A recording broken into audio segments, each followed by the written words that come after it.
This is the Unixis Flow UV system.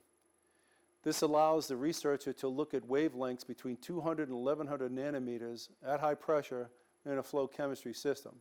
Thus, the researcher can see the creation of products, the creation of byproducts, or the disappearance of reagents all in one graphical display. The user can also select up to 5 wavelengths and plot those individual wavelengths on the screen, and also be collected in a file for later evaluation. The overall Flow UV system consists of 3 components. We have the laptop for data acquisition and looking at the graph of the UV signatures that goes through the flow cell. The spectrophotometer itself is actually doing the measurement. And the last component is the Flow UV cell. The Flow UV cell consists of PFA tubing that passes through the cell.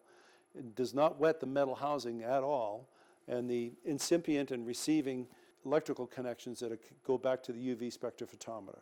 The UV spectrophotometer lamp is made up of a 3,468 enhanced UV pixel array.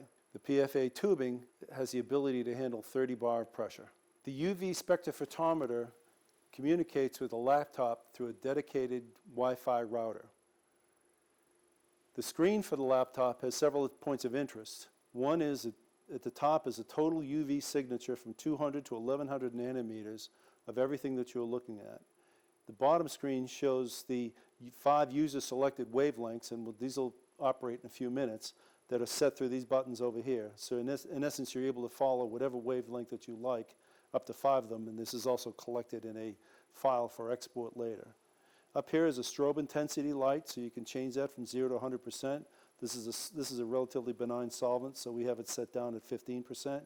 Finally, there's a Save Blank button, and what this allows you to do is save the blank spectrum so that the deflection from 100% transmission is measured against the blank.